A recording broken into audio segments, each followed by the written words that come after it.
이 시간 우리에게 하는 주신 말씀은 창세기 35장입니다.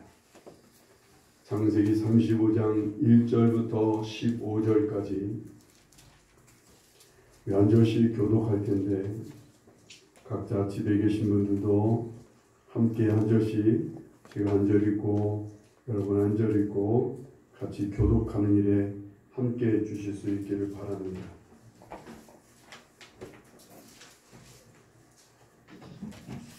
공독하겠습니다. 하나님이 야곱에게 이르시되 일어나 베델로 올라가서 거기 거주하며 내가 네 형 에서의 낯을 피하여 도망하던 때에 내게 나타났던 하나님께 거기서 제단을 쌓으라 하신지라. 야곱이 이에 자기 집과 사람과 자기가 함께한 모든 자에게 이르되 너희 중에 있는 이방 신상들을 버리고 자신을 정결하게 하고 너희들의 의복을 바꾸어 입으라. 우리가 일어나 베델로 올라가자 내 환난 날에 내게 응답하시며 내가 가는 길에서 나와 함께 하신 하나님께 내가 거기서 제단을 쌓으려 하노라 하매 그들이 자기 손에 있는 모든 이방 신상들과 자기 뒤에 있는 귀고리들을 야곱에게 준지라. 야곱이 그것을 세겜 근처 상생나무 아래에 묻고 그들이 떠났으나 하나님이 그 사면 고울들로 크게 두려워하게 하셨으므로 야곱의 아들들을 추격하는 자가 없었더라. 야곱과 그와 함께한 모든 사람이 가나안 땅 루스 곧 베델에 이르고 그가 거기서 제단을 쌓고 그곳을 엘 베델이라 불렀으니 이는 그의 형의 낯을 피할 때에 하나님이 거기서 그에게 나타나셨음이더라. 밀가의 유모 드보라가 죽되 그를 베델 아래에 있는 성실의 나무 밑에 장사하고 그 나무 이름을 알론가시라 불렀더라. 야곱이 밧단 아람에서 돌아오매 하나님이 다시 야곱에게 나타나사 그에게 복을 주시고 하나님이 그에게 이르시되 내 이름이 야곱이지만은 내 이름을 다시는 야곱이라 부르지 않겠고 이스라엘이 내 이름이 되리라 하시고 그가 그의 이름을 이스라엘이라 부르시고 하나님이 그에게 이르시되 나는 전능한 하나님이라 생육하며 번성하라 한 백성과 백성들의 총회가 내게서 나오고 왕들이 내 허리에서 나오리라. 내가 아브라함과 이삭에게 준 땅을 내게 주고 내가 그의 후손에게도 그 땅을 주리라 하시고 하나님이 그와 말씀하시던 곳에서 그를 떠나 올라가시는지라. 야곱이 하나님이 자기와 말씀하시던 곳에 기둥 곧 돌기둥을 세우고 그 위에 전제물을 붓고 또 그 위에 기름을 붓고 하나님이 자기와 말씀하시던 곳에 이름을 베델이라 불렀더라. 아멘. 11절에 한 백성과 백성들의 총회라고 그렇게 읽어야 되겠죠. 오늘도 우리 코로나 바이러스로 인해서 우리 비대면으로 영상 예배를 드려야 합니다. 이제껏 한 번도 우리가 경험해보지 못한 아주 낯설고 힘든 상황이 요즘 계속되고 있습니다. 마스크를 써야 하고 외출이나 사람 만나는 것도 마스크 쓰고도 주의하고 경계해야 되는 게 요즘입니다. 경제적으로는 자꾸만 움츠러들고 힘들어지고 여기저기 망하는 사람들이 생기고 여기저기 정말 피눈물을 흘리는 사람들이 많아지고 있습니다. 학교에 가지 못하는 아이들을 보면 참 그 힘들면서도 미안한 마음이 많습니다. 우리 아이들에게 앞으로 이 세대를 물려줘야 될 이 어린아이들에게 걱정스러운 마음까지 안고 우린 지금 살아가고 있습니다. 세계가 다 모두 지금 이와 같은 충격과 상황에 지금 힘들어하면서 어떻게 앞으로는 어떻게 살아야 되는지 이런 일이 앞으로 계속될 텐데 앞으로의 세대는 어떻게 해야 되는지 지금 막 궁리들을 하고 있습니다.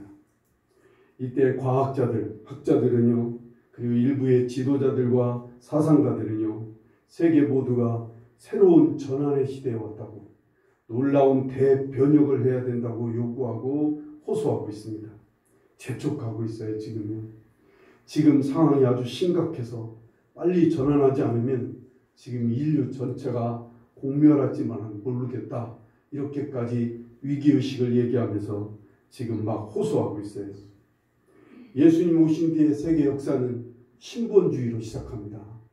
예수님 오시고 나서부터 1세기서부터 한 10세기까지는 이 신본주의라고 해서 하나님 중심이라는 말이 아닙니다. 인간이 엄밀히 말하면 각자의 신, 인간들이 신을 하나 만들어 놓고 거기 또한 각종 신을 중심으로 그 신을 중심으로 사는 세상이 신본주의 세상이었어요. 그 뒤에 바로 나타난 사상이 뭐예요? 인본주의죠. 너무 신 위주로 살다 보니까 인간들이 그냥 묻혀있다 보니까 인간들이 조금씩 일어나서 이제 인본주의가 일어나게 됩니다. 인본주의라는 것이 말 그대로 사람 중심의 세계가 됐다는 거예요. 점점 사람이 사람 중심이 되다 못해서 사람이 신 같은 존재가 되고 사람이 우선이 되고 세상을 향해서 정말 이 사람이 우선인 세상을 향해 지금 막 가고 있다가 어느 순간이 또 되니까 이제 점점 자본주의에 인본주의가 밀리게 됐습니다. 지금은 아예 자본주의의 세상이 되어버렸습니다. 자본주의라는 말이 그 무슨 뜻이에요? 말 그대로 돈 위주의 세상이란 말이에요. 돈이 중심이고 돈을 위한 세상이고 돈이면 다 되니까 돈을 추구하고 개인의 이익과 부를 축적하고 그것을 가지고 그냥 정승같이 쓰자는 게 이게 자본주의의 사상입니다. 이 자본주의가 지금까지 오고 있는 상황이에요. 그러나 세상은요, 이 자본주의 돈벌이를 위해서라면 땅을 파서 기름을 꺼내고요, 그리고 막 물을 꺼내고요, 물을 파서 팔기도 하고요, 그리고 또한 개발한다시고 모든 자연을 막 마구 해치고요. 돈을 버는 일이라면 무엇이든 하게 됐습니다. 그러느라고 우린 자연을 해쳤어요.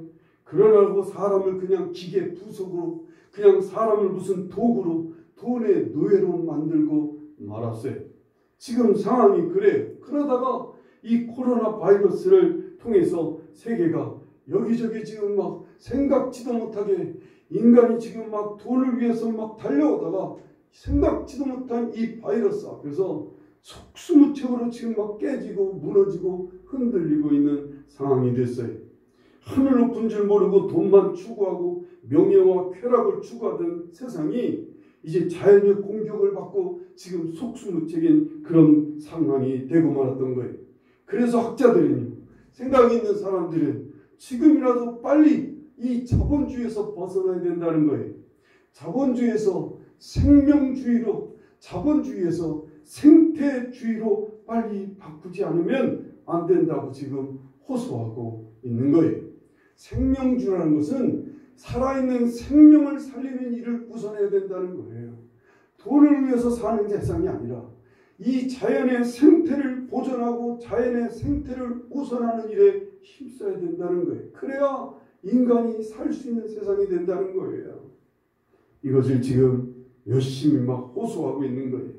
이 땅의 모든 사람들이 이 생명을 우선하지 않으면, 이 자연의 생태를 우선하지 않으면 인간은 공멸할 수밖에. 어떤 사람은 지금 2050년이면 이 세상의 사람은 다 없어질 거라고 하는 그런 얘기까지 하고 있는 학자들도 있습니다. 제가 그제 집사람한테 그래서 2050년이면 나는 몇 살인가 하고 생각해 봤어요. 내가 그때까지 산다면 2050년이면 90살인 거예요. 우리 봄비는 몇 살인가 생각해 봤더니 2050년이면 봄비가 시집갈 때 아닌가? 뭐 이런 거예요. 2050 들어보셨어요? 2050년에 그냥 다 인류가 끝날지 모르겠다. 이런 자연을 이 상태로 놔두면, 지금 이렇게 놔두면 인류는 2050년 정도는 끝나지 않을까. 그래서 생명 우선주의로, 그래서 생태 우선주의로 빨리 전환해야 된다고 지금 막 호소하고 있어요. 그렇다면 오늘 우리 크리스찬은, 우리에게 하나님은 무엇을 원하실까요? 이 코로나 바이러스의 상황에서 하나님께서는 우리에게 어떤 변화를 원하실까요? 아마 주님께서도 대변화를 원하셔요. 오래전서부터 주님께서 간절히 원하시는 변화와 요구가 있어요. 하나님께서 이걸 간절히 원하세요. 아니, 성경 첫 장서부터 마지막 장까지 보면 하나님의 마음은 이걸 원해 오셨어요. 그래서 하나님 나라를 이루시는 거고요. 오늘 말씀에서요, 너무나 분명하게 말씀하고 계시는 게 오늘 하나님께서 우리에게 무슨 변화를 요구하시는지를 얘기하고 있는 거예요. 오늘 말씀을 이해하려면요, 우선 야곱의 앞에 부분의 삶을 조금 설명하지 않을 수가 없어요. 야곱은요, 부모님 밑에서 신앙 가정에서 어려서부터 자랐습니다. 그러다가 형의 미움을 받죠. 형 에서의 장자권을 빼앗다가 형의 미움을 받아서 이제 집을 떠나지 않으면 안 되게 됐어요. 바단 아람에 있는 삼촌 라반 삼촌 집을 향해 가다가 베델이라는 곳에 가서 들판에서 돌을 베게 하고 잠을 자다가 그 밤에 하나님께서 야곱을 만나 주시는 거예요. 하늘에 사닥다리가 보이고 그 위에 천사들이 오르락내리락 하는 끝에 하나님이 계시면서 하나님께서 야곱에게 앞으로의 미래를 약속하시는 그런 일을 경험하게 됩니다. 처음으로 하나님을 뵀어요. 이때부터 하나님을 이제 믿기로 살아계신 하나님이심을 믿기 시작합니다. 그러면서 라반 삼촌 밑에서 20년 동안 아주 모진 세월을 보냅니다. 삼촌의 푸대접과 그리고 심한 노동을 하면서 그런데도 불구하고 살아계신 하나님께서는 야곱이 하나님께 요청하고 도와달라고 할 때마다 하나님 야곱을 도와주셔요. 야곱에게 함께 하셨어요. 결국은 야곱이 거부가 돼요. 많은 자녀를 얻는 일가를 이루게 됩니다. 그래서 하나님은 돕는 하나님으로 야곱은 깨닫게 됩니다. 살아계셔서 당신을 믿는 사람을 도와주시고 함께 해주시는 하나님이심을 야곱은 깨닫게 됩니다. 가족과 많은 재산을 이끌고 오다가 형 에서가 자기를 죽이려는 듯 400명의 군사를 이끌고 온다는 얘기에 야복강 앞에서 야곱은 또 하나님을 붙들고 씨름을 합니다. 하나님 절대로 나를 축복하지 않으면 하나님 놓을 수가 없습니다. 하나님을 막 씨름하듯이 하나님을 놓지 않습니다. 하나님 나와 함께 해달라는 거죠. 하나님 나를 축복해달라고 막 하나님께 사정을 합니다. 하나님께서 야곱의 환도뼈를 치는데도 불구하고 야곱은 하나님을 놓지 않고 기어이 하나님의 축복을 받아냅니다. 그래서 받아낸 이름이 뭐예요? 이스라엘이라는 이름이에요. 하나님을 싸워 이긴 자라고 하는 뜻인 거예요. 어쨌든 그렇게 하나님의 약속을 받아 이제 이 전 몸으로 형 에서를 만나게 되는데 형 에서는 180도로 마음이 바뀌어서 야곱과 극적인 화해의 만남을 하게 됩니다.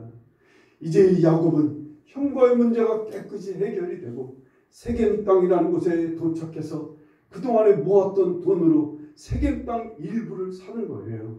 거기다가 목장을 만들고 짐승을 키우는 경작지를 이제 야곱이 만들고 나서 처음으로 야곱이 이제 하나님 앞에 제단을 쌓고 하나님께 예배를 드리게 됩니다.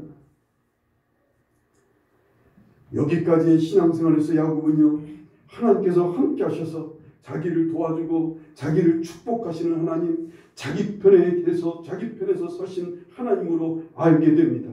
제단을 쌓는 것도 그랬어요. 땅을 샀으니까 하나님 나와 내 가족을 도와주십시오. 앞으로도 계속해서 축복해 주세요 하는 그런 신앙이었어요. 쉽게 말해서 이제 어려우니까 도와주세요. 나와 함께 해주세요 하면서 제단을 쌓고 내가 땅 사고 내가 잘 되었으니까 나를 또 앞으로 축복해 주세요. 앞으로도 잘 되게 해주세요 하며 제단을 쌓는 신앙이 지금 보여주는 야곱의 신앙이었어요. 이건 나쁜 게 아니에요. 정말 정성적인 거예요. 실은. 그러나 하나님이 원하시는 건 이거보다도 더한 거예요. 이렇게 해서 하나님께 제단을 쌓았어요. 그런데 생각지도 못한 일이, 충격적인 일이 벌어집니다. 야곱은 아들이 12명이에요. 야곱이 12명인데 아직 태어나지 않은 현재는 11명의 자식들이에요. 그리고 이제 딸 하나가 있어요. 디나라고 하는 딸 하나가 있는데 이 디나라는 딸을 세겜 땅에서 이제 밖에 나갔다가 세겜 땅 족장의 아들한테 성폭행을 당하고 돌아옵니다. 여러분 얼마나 금지옥역 같은 딸이에요. 그러한 딸이 성폭행을 당하겠고 슬픔에 젖어서 돌아오는 그 딸을 보고 얼마나 괴롭고 충격을 받았겠습니까? 그런데 이것도 충격적인데, 이것 때문에 화가 난 그 오빠들이 말해 밤에 몰려와서 세겜 땅에 있는 남자들을 다 죽여버립니다. 그 죽이는 속에서 얼마나 아우성이었겠어요. 아비규환이었을 거예요. 그 안에 있는 남자들은 다 죽였어요. 어린아이들까지. 세겜 땅에 있는 모든 남자들을 죽이는 그 절규와 그 아비규환의 소리, 그 피비린내, 하늘을 진동하는 그들의 소리와 피비린내가 얼마나 컸겠습니까? 온 세상의 사람이 다 적이 되어가는 상황이 되어버렸어요. 야곱은 나라가 형성이 안 됐어요. 부족이 형성이 안 됐어요. 유일하게 자기 가족만 종들하고 같이 지금 살고 있는데 온 땅의 사람들을 다 적으로 만들어는 위기의 상황에 접어드는 거예요. 여기까지도 정말 야곱은 너무나 괴롭고 충격적인데, 이런 일을 벌린 아들들을 야곱이 책망하니까 오히려 이 아들들이 아버지한테 막 대드는 거예요. 우리가 뭘 잘못했느냐고. 하나밖에 없는 우리 여동생을 저렇게까지 한 놈들을 다 처분한 것이 뭐가 그리 잘못했냐고 막 큰 소리를 칩니다. 어쩌면 가정적으로도 큰 위기를 만나게 됐어요. 이제까지 야곱은요, 자기의 어려운 생존의 위기, 경제적인 위기, 이런 일에 대해서 하나님을 찾았어요. 그래서 그때마다 하나님을 찾으면 하나님께서는 야곱과 함께 해주셔서 해결해 주시고 지켜주시고 풀어주시고 그랬습니다. 그런데 이건 처음 겪는 일이에요. 이런 충격적인 일은, 이런 충격적인 아픔은 처음 있는 일이에요. 딸이 성폭행 당해와서 슬퍼하고 있습니다. 얼마나 정말 얼마나 애지중지하는 딸이었는데 말이에요. 얼마나 슬프고 피가 막 거꾸로 솟는 그런 상황이었을 거예요. 아들들이 피비린내라는 그 완전 그 복수군 말이에요. 이건 또 얼마나 충격이었겠어요. 아버지인 야곱을 무시하고 자기들끼리 벌인 이 대복수국 앞에서 이 야곱은 안팎으로 너무나 고통스럽고 너무나 충격을 받았을 거예요. 이런 상황이 오니까 야곱이 하나님께 무엇을 구해야 될지를 모르겠는 거예요.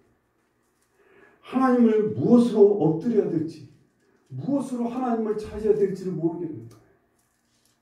분명히 지금 충격적인 상황이에요. 분명히 지금 이건 큰 문제긴 해요. 그런데 무엇으로 하나님 앞에 나아가야 될지를 모르겠는 거예요. 죽은 디나를 살려달라고 엎드려야 되는 건지, 아니면 복수를 해달라고 엎드려야 되는지, 이미 복수는 끝났으니까. 매우 답답하고 괴로운 상황이 되어버렸어요. 이제까지는 생존에 어려움이 있을 때는, 먹고 사는 문제가 생기고 급박할 때는 하나님을 찾았어요. 일이 잘 풀리고 하면 하나님께서 앞으로 잘 되게 해달라고 그때 하나님을 찾으며 제단을 쌓았어요. 그런데 이런 상황에서는 하나님을 향해 무엇이라고 해야 될지, 하나님을 무엇을 위해 제단을 쌓아야 될지를 모르겠는 거예요. 그래서 아마 끙끙대고 있었을 거예요.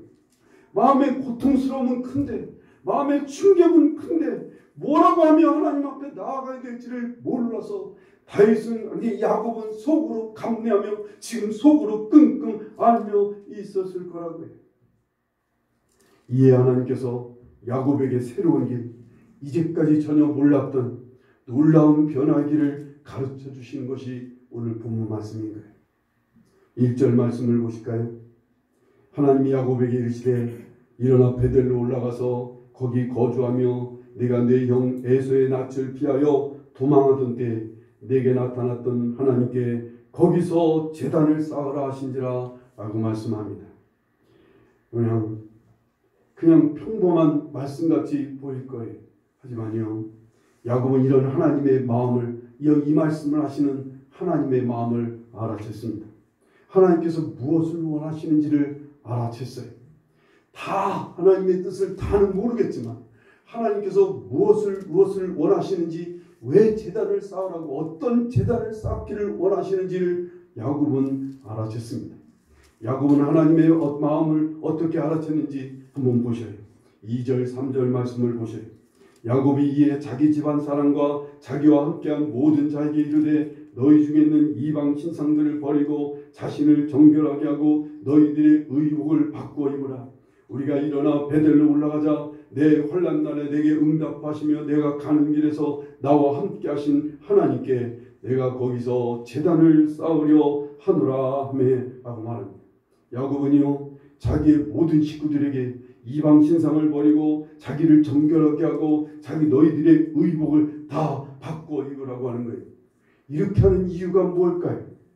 나와 함께 하신 하나님, 내가 거기서 그 하나님을 향해 제단을 쌓으려 한다는 거예요. 무엇 때문에 제단을 쌓는다는 게 아니에요. 무엇을 위해서 제단을 쌓는다는 게 아니에요. 그냥 하나님께서 내게 무엇을 하셨으니까, 하나님이 이렇게 축복하셨으니까 제단을 쌓는다는 게 아니었어요. 그냥 하나님을 위해서, 그냥 하나님을 향해 제단을 쌓는다는 것이에요. 내가 가는 길에 나와 함께 하시는 하나님을 향해 그저 하나님을 높이고 그저 하나님을 찬양하며 그저 하나님을 경배하기 위해 제단을 쌓는다는 거예요. 이를 위해서 야곱과 가족들은 여기에 행동에 옮기게 되는 거예요. 4절 말씀을 보셔요. 그들이 자기 손에 있는 모든 이방 신상들과 자기 귀에 있는 귀고리들을 야곱에게 주는지라. 야곱이 그것들을 세겜 근처 상수리 나무 아래에 묻고 라고 말합니다. 모든 것을 다 내려놓고 그리고는 하나님을 향해 나아가니까 5절 말씀을 보셔요. 그들이 떠났으나 하나님이 그 사면 고울들로 크게 두려워하게 하셨으므로 야곱의 아들들을 추격하는 자가 없었더라. 하나님께서 하나님께 나오는 길을 열어주시는 거예요. 하나님께 제단을 쌓으러 오는 당신의 자녀들의 길을 활짝 열어주는 거예요. 요즘으로 말한다면요, 우리들을 두렵고 우리들을 힘이 어렵게 하는, 힘들게 하는 이 바이러스를 하나님이 다 떠나게 하시고 하나님 앞에 모이도록 그렇게 하셨다는 거예요. 이사야서에 보면 하나님이 시온의 대로를 열어놓고 거기에 있는 울부짖는 사자와 모든 것들을 다 해치우고 하나님께서 길을 활짝 열어주시는 것처럼 하나님 앞에 나오는 자들을 하나님 그렇게 열어놓고 기다리신다는 거예요. 아멘. 야곱이 이렇게 하나님께 가는 길을 하나님이 막 활짝 열어주시는 거예요. 그 결과가 어땠습니까? 6절 7절 말씀을 보세요. 야곱과 그와 함께한 모든 사람이 가나안 땅 루스 곧 베델에 이르고 그가 거기서 제단을 쌓고 그곳을 엘 베델이라 불렀으니 이는 그의 형의 낯을 피할 때 하나님이 거기서 그에게 나타나셨음이더라 라고 말합니다. 하나님께서 나타나셨어요. 나타나셔서 야곱에게 무엇이라 말씀하셨어요? 9절부터 13절까지의 말씀에 나오는 거예요. 야곱이 바단 아람에서 돌아오매 하나님이 다시 야곱에게 나타나사 그에게 복을 주시고 하나님이 그에게 이르시되 내 이름이 야곱이지만은 내 이름을 다시는 야곱이라 부르지 않겠고 이스라엘이 내 이름이 되리라 하시고 그가 그의 이름을 이스라엘이라 부르시고 이제 본격적으로 이스라엘이라는 이름으로 불러주시기 시작하는 거예요. 하나님이 그에게 이르시되 나는 전능한 하나님이라 생육하고 번성하라. 한 백성과 백성들의 총회가 내게서 나오고 왕들이 내 허리에서 나오리라. 한 나라를 하나님께서 만들어 주시겠다는 거예요. 내가 아브라함과 이삭에게 준 땅을 내게 주고 내가 내 후손에게도 그 땅을 주리라 하시고 하나님이 그와 말씀하시던 곳에서 그를 떠나 올라가시는지라. 하나님께서 직접 야곱을 만나 주셔서 이런 구체적인 이야기를 하시는 거예요. 하나님을 이긴 자라고는 이름을 다시 불러주시기 시작하시고 그리고 앞으로 미래에 하나님께서 어떻게 야곱을 통해서 민족을 이루실지를 하나님께서 자세하게 보여주시는 말씀을 하는 거예요. 하나님을 향해 하나님을 순수하게 바라며 하나님을 맞아 제단을 쌓으니까 하나님께서 나타나 주시는 거예요. 하나님께서 친히 만나 주시는 거예요. 하나님께서는 전심으로 하나님을 바라보는 하나님을 찾는 사람을 하나님께서는 눈과 귀를 열어주시는 거예요. 이제까지는 문제가 있어야만 하나님 앞에 왔어요. 어려움이나 좋은 일이 있어야 하나님을 찾았는데 이제 하나님을 보면서 하나님을 들으면서 하나님을 만나는 신앙생활이 시작되게 하셨단 말입니다. 야곱의 이제까지의 신앙생활은 그저 문제가 있어야 하나님을 찾고 일이 잘 돼야만 하나님을 찾았는데 이제부터 하나님을 그냥 순수하게 높이니까 순수하게 하나님을 바라보고 예배를 드리니까 하나님께서 야곱을 만나 주시는 거예요. 하나님께서 친히 그의 귀를 열어주시고 하나님과 하나님을 만나는 신앙이, 그런 삶이 시작이 되는 거예요. 그뿐 아니라 8절 말씀을 보세요. 8절 말씀을 보시면 리브가 유모 드보라가 죽음에 그를 베델 아래에 있는 상수리 나무 밑에 장사하고 그 나무 이름을 알론 바굿이라 불렀더라 말씀합니다. 이 리브가는요 이 야곱의 어머니지요. 그 리브가의 유모였다면 야곱에게 있어서는 할머니뻘 되는 거예요. 자기 어머니의 유모였으니까, 자기 어머니를 젖으로 키운 그런 유모였으니까 야곱에게는 할머니뻘 되는 사람이었다고요. 그런데 이제까지 먹고 사느라 그 험악한 시간을 지내면서 살아내야 되고 이겨야 되고 재산을 늘리고 재산을 지키고 하느라 숨가쁘게 이제까지 막 달려왔다고요. 그러느라고 야곱은 자기 옆에 있는 아내들의 눈물을 전혀 몰랐어요. 자기 자식들의 아픔과 마음도 전혀 몰랐어요. 심지어는 성폭행 당하고 돌아온 딸 하나밖에 없는 디나의 슬픔과 그 눈물을 잘 몰랐어요. 그런데 그 어머니의 유모가 죽었다는 소식 앞에, 그 어머니의 죽었다는 어머니의 유모인 누구죠? 드보라가 죽었다고 하는 이 장사 앞에, 장사지는 앞에서 얼마나 통곡하고 울었던지, 그곳의 이름을 알론 바굿이라, 통곡의 곳이라 그렇게 명말처럼 야곱은 거기에 펑펑 울었던 거예요. 한마디로 하나님을 향해, 하나님을 순수하게, 하나님을 찬양하고 하나님을 높이고 하나님을 예배하기 위해서 하나님께 예배를 드렸더니 하나님을 볼 수 있는 눈도 하셨뿐만 아니라 사람에 대한 눈과 마음이 열리게 하셨다고 말이에요. 목석 같은 야곱 말에 오직 생존을 위해서 달려왔던 야곱의 마음과 눈을 여셔서 그 할머니뻘 되는 그 유모 하나의 죽음 앞에서 통곡할 만큼 그의 마음이 열렸던 거예요. 하나님께서는 야곱에게 놀라운 변화의 세계, 새로운 신앙의 단계에 이르기를 원하셨던 거예요. 야곱은 그런 하나님의 뜻을 알아챘어요. 하나님의 뜻을 알아챈 것은 제 짐작에 분명 성령님께서 함께 하셨을 거예요. 오늘 우리와 여러분 모두를 위해서 깨우쳐 주시기 위해서 성령께서 야곱에게 하나님의 마음을 가르쳐 주셨던 것이 분명합니다. 이제 오늘 우리에게 하나님께서는 이 코로나 바이러스의 상황에서 당황스럽고 두려워하고 어찌할 바를 모른 채 그냥 예배도 제대로 드리지 못하는 이 상황에서 하나님께서 우리에게 요구하시는 것, 오늘 우리 한국 기독교인들에게 원하는 것이 이것이라 저는 믿습니다. 이렇게 하나님을 향해 순수하게 하나님만을 위해, 하나님만을 경배하기 위해 야곱을 통해 우리에게 깨우쳐 주시는 말씀이 바로 이 말씀인 거예요. 이방 신상을 버리고 여호와의 너희의 의복을 바꾸어 입으라는 거예요. 그러한 너희들의 귀고리들을 다 내려놓고 자신을 정결하게 하기 위해서 귀고리들을 다 버리고 하나님 앞에 나오는 이 구체적인 장면 말이에요. 야곱의 자녀와 아내들은요 아직도 이방 신상들을 지니고 있었어요. 그 대표적인 사람이 야곱의 아내 라헬이었어요. 라헬이 친정집을 도망 나올 때 자기 아버지가 평소에 섬기던 드라비비라고 하는 개인 수호신을, 신상을 훔쳐갖고 왔잖아요. 그거 버렸다는 기사가 하나도 없어요. 지금 이 시간까지 이 드라비비라고는 신상을 수호신처럼 여기는 신상을 가지고 있었어요. 그러니 그 어머니가 그러니 자식들은 오죽하겠어요. 그 당시에 이방 신상들을 다 아마 모셔놓고 그리고 살았던가 봐요.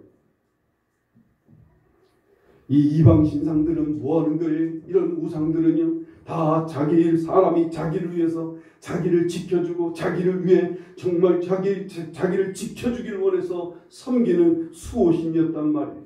당시에 또한 남자들은요 귀걸이를 장식으로 하는 사람들이 많았어요. 여러분 이 귀걸이는요 여자들이 사용하는 거 아니었어요.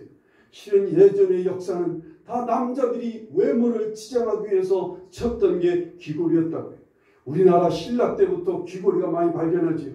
신라, 삼국, 그리고 고려, 그리고 조선 초기 때까지 모든 남자들이 그렇게 귀걸이를 부잣집 사람이나 정치인이나 선비들이 다 귀걸이에 신경을 많이 썼어요. 그 귀걸이가 뭐 때문에 신경을 써요? 그게 신분을 나타내는 것이에요. 그게 자기를 다 자랑하는 것이에요. 자기가 얼마나 귀하고 얼마나 부자고 얼마나 잘 사는지 얼마나 잘났는지를 표시하는 것이 남성들이 차고 다니는 귀걸이들이었다고요. 우리나라 역사에 보면 귀걸이를 얼마나 남자들이 얼마나 귀걸이에 신경을 많이 썼던지, 이 한나라의 임금이 모든 남자들이 귀걸이를 차지 말라고 명령할 만큼 귀걸이 때문에 상당히 골치 아팠던 것 같아요. 그러한 귀걸이들은 다 사치한 것들이었어요. 자기를 자랑하는 것들이었어요. 자기를 높이기 위한 것이었단 말이에요. 의복도 마찬가지. 실은 이 의복을 벗어버리라는 것은 이제까지 자기 자신을 위해서, 이제까지 자기 자신만을 위해서 살아왔던 자기 옷을 이제 벗어버리고 누구의 옷을 입으라는 거예요? 예수 그리스도의 옷을 입어야 되는 거예요. 여태까지는 예수님 없는 삶을 살았어요. 여태까지는 하나님을 믿는다지만 예수 그리스도를 믿지 않고 자기만을 위해서 자기 생각으로 자기 욕심을 위해 살았다고요. 그런 세상의 옷을 벗어버리라는 거예요. 야곱과 그의 사람들은 이런 세상의 자기 사랑과 자기 자랑과 탐욕과 방탕에 길들여져 왔었어요. 그래서 하나님을 섬기는 것도 자기의 영광 위에 자기의 명예와 자기의 성공과 자기 잘 사는 것을 위하는 것이었다고요. 마치 수호신을 섬기는 것처럼 말이에요. 우리도 그래요. 지금 우리도 너무 이것에 길들여져 있어요. 아주 뼛속 깊이 이것들이 들어와 있어요. 여러분, 술, 담배 끊는 게 왜 이렇게 힘들어요? 중독성이 강해서 그래요. 참 벗어나기 힘들어요. 술, 담배 하나 끊는 것들. 그런데 우리 안에 보면 이것보다 더 깊이 뿌리 박히고 길들여진 것들이 이 우상을 섬기는 거예요. 오늘 우리에게 우상은 뭐예요? 오늘 우리에게는 돈이 우상이에요. 우리는 사람이 우상이에요. 실은 사람도요, 돈 있는 사람이 우상인 거예요. 요즘은 돈이 권력이고 돈이 모든 것이에요. 돈이. 귀걸이나 옷으로 치장하고 꿈에서 사치하고 자랑하는 이런 것이 우리 마음 깊이 박혀 있어요. 모두 다 자신을 위해서예요. 자기의 영광과 자기 잘됨을 위해서만 하나님을 찾는 거예요. 이게 우리 뼛속 깊이 그냥 뿌리 박혀 있어요. 여러분, 성황당에 가서 비는 거나, 여러분 밖에 나가서 냉수 넣고 떠놓고 비는 거나, 하나님을 찾는 거나 뭐가 달라요? 그럼 뭐가 달라? 이게 우리한테 막 깊이 박혀 있어요. 문제가 있을 때, 어려움이 있을 때나, 뭐가 일이 잘 됐을 때, 어떤 일이 잘 되기 위해서 하나님을 찾아요. 예배를 드리고 하나님께 감사하고 문제를 놓고 간청하고 하나님께 축복을 바라는 신앙 괜찮다고 그랬어요. 이건 우리 당연한 인간이기 때문에, 우리 하나님을 의지하고 하나님을 믿는 사람이기 때문에 이건 당연하게 하나님을 찾는 일이에요. 그러나 여기에만 머무르면 하나님을 만나고 하나님과 교제하는 기쁨 말이에요. 하나님 안에서 새롭게 눈을 떠 사랑과 함께하는 행복을 전혀 누리지는 못하는 거예요. 진짜 신앙의 참된 맛, 신앙의 참된 열매는 전혀 못 누리는 거예요. 우리는 그저 껍데기만 머무르는 거예요. 다음 단계로 가야 돼요. 다음 단계. 하나님 우리에게 원하시는 이 놀라운 변화의 단계는 바로 이 단계인 거예요. 무엇을 위해서 하나님께 가는 게 아니에요. 무엇 때문에 하나님께 제단을 쌓는 게 아니라 하나님이시기 때문에 제단을 쌓는 거예요. 하나님을 높이기 위해 하나님이니까 섬기는 거예요. 하나님이니까 감사하고 찬송하는 거예요. 그냥 그 하나님을 찬양하기 위해서 예배드리는 거예요. 그 하나님을 향해서 온 마음을 다해 하나님을 높이기 위해 제단을 쌓는 거예요. 그게 하나님이 원하시는 거예요. 시편 134편 2절에 성소를 향하여 너희 손을 들며 여호와를 송축하라. 아멘. 113편에는 할렐루야 여호와의 종들아 찬양하라 여호와의 이름을 찬양하라. 95편은 오라 우리가 굽혀 경배하며 우리를 지으신 여호와 앞에 무릎을 꿇자. 아멘. 시편은 처음부터 마지막까지 그냥 그 하나님을 찬양하자는 거예요. 그 하나님을 높이자는 거예요. 높이자는 거예요. 다시 한번 힘주어 말씀드립니다. 너무 우리 세상에 자기의 길들여져서 항상 나 자신에만 머무르는 신앙에서 빨리 벗어나셔야 돼요. 오늘 코로나 바이러스로 우리 이렇게 같이 떨어져서 예배를 드리는 오늘 우리에게, 오늘 한국 기독교인들에게 하나님이 간절히 원하시는 게 이것이라고 저는 믿습니다. 자식을 위해서, 사업을 위해서, 나의 안녕과 형통을 위해서 하나님을 향해 제단을 쌓던 그 신앙에서 이제 좀 한 단계 더 나아가 하나님만을 향해서 그 하나님을 순수하게 높이기 위해서, 그 하나님을 순수하게 경배하기 위해서 하나님을 찾아 하나님께 제단을 쌓으라는 거예요. 아멘. 이럴 때 하나님께서 그 하나님 앞에 나오는 길을 열어주신다는 거예요. 아멘. 오히려 이사에서 보니까 하나님이 일어나 기다리신다는 거예요. 아멘. 하나님이 시온의 대로를 열어놓고 이렇게 당신을 찾아 예배하는 자들을 하나님은 기다리고 계신다는 거예요. 아멘. 우리 그 하나님을 향해 힘껏 찬양하고 예배함으로 정말 하나님을 만나는 예배자. 그래서 우리의 눈과 마음이 열려 정말 우리 눈과 마음에 사람이 보이는 사람이 됐으면 좋겠어요. 아멘. 오늘 기독교인들에게 오늘 이 땅에 사람이 보였으면 좋겠어요. 사람이. 돈이 보이는 게 아니라, 쓸데없는 집이 보이는 게 아니라, 오늘 이 세상에 사람이 보이는 사람, 정말 살아있는 사람, 진짜 사람 같은 사람이 됐으면 좋겠어요. 아멘. 저는 엊그제인가요? 제가 무슨 프로를 보다가 어떤 시사 토크하는 사람이 사람이 아닙니다, 아니문이다라는 표현을 쓰면서 기독교인들은 사람이 아니라는 거예요. 사람이 사람을 알아보지 못하는 게 어떻게 사람이냐는 거예요. 사람이 사람을 알아보지. 그러면 우리에게 정말로 정확한 얘기일 수도 있어요. 우리는 돈만 보여요.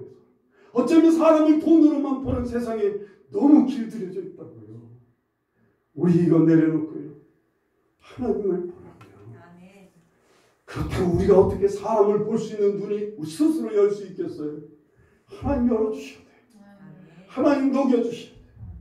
하나님이 우리의 비늘을 벗겨주셔야 하나님도 볼 수 있고 사람도 볼 수 있어요. 아멘. 그래서 정말 우리 함께하는 즐거움, 우리 함께하는 행복, 가족이 두세 모여서 진짜 함께하는 행복, 교인들이 또한 모이면 함께 예배하는 그 행복, 거기에 하나님이 계시고 그 안에서 서로 사랑과 사람을 존중히 여기고 사람을 귀히 여기는 이 놀라운 행복, 우리 함께 누릴 수 있기를 간절히 축원합니다. 아멘. 하나님께서 오늘 이 기독교인들에게 이 새로운 단계를 원하실 거예요. 아멘. 여러분과 제가 이 새로운 신앙의 세계로 막 힘써 달려올 수 있기를 바랍니다. 아멘. 길들여진 것들을 벗어버리십시다. 오늘 야고보를 통해 우리에게 가르쳐준 이 귀한 진리의 메시지를 귀담아 듣고 내 안에 아직 길들여진 것들, 세상에 길들여진 것들, 마귀에 길들여진 것들을 속히 내려놓고 그냥 빈 모습으로 하나님을 향해 힘껏 달려가 하나님을 예배하는, 순수하게 하나님을 예배하고 싶어서 순수하게 하나님을 찬양하고 높이기 위해서 정말 드리는 오늘의 예배가 될 수 있기를. 우리가 사업이 잘 돼서도 예배를 드려야 되지만 사업이 망할 때도 예배를 드려야죠. 예배를 드려야죠. 일을 시작할 때 예배를 드려야 되지만 일이 잘 안 될 때도 예배를 드려야죠. 하나님이시니까 예배를 드려야죠. 아멘.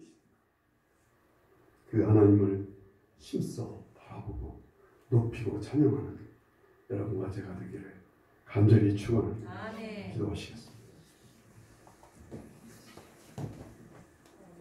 우리 시간 기도하실 때 하나님, 나 어려움도 있고 문제도 있어요. 그러나 하나님 다 내려놓습니다. 사업이 안 되고 괴롭습니다. 다 내려놓습니다.